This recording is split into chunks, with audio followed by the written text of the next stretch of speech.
السلام عليكم ورحمة الله وبركاته. سؤال جاي لي من سيدة بتسأل بتقول هو أنا إزاي أقدر أثبت دخل الزوج في حالة إن أنا بارفع نفقة زوجية أو نفقة سفر؟ في 5 طرق تقدري تثبتي بيهم دخل الزوج.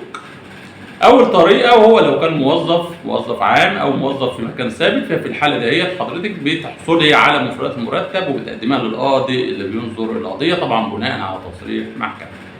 تاني حاجة لو إن هو شغال عمالة مؤقتة أو شغال شغل باليومية، في الحالة دهيّة بيتم التحري عنه عن طريق القسم اللي هو تابع ليه، وبيتحروا عنه وبيتحروا عن الدخل بتاعه. تالت حاجة لو هو عنده أملاك سواء أرض زراعية أو عقارات أو خلافه، بتقدمي حضرتك صور من العقود دهيّة أو بتثبتي بأي طريقة إن هو يمتلك الحاجات ديّة قدام القاضي. رابع حاجة لو هو مسافر وطبعًا بتجيبي له شهادة تحرُّكات بتقدّمها للقاضي، ولو في صورة من عقد العمل اللي هو خارج بيه بيشتغل بيه برّه، في الحالة ديّة بتقدّمي صورة من العقد دوّة، وبناءً عليه القاضي بيحكم بناءً على الدخل اللي قدّامه.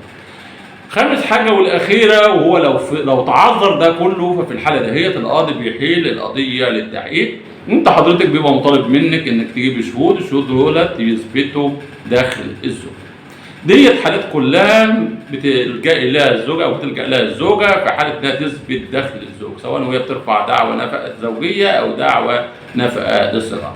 خلصت المعلومة بتاعتنا النهارده، ويا رب تكون كانت مفيدة، ولو مفيدة شيّر الفيديو على أوسع نطاق عشان الكل يستفيد.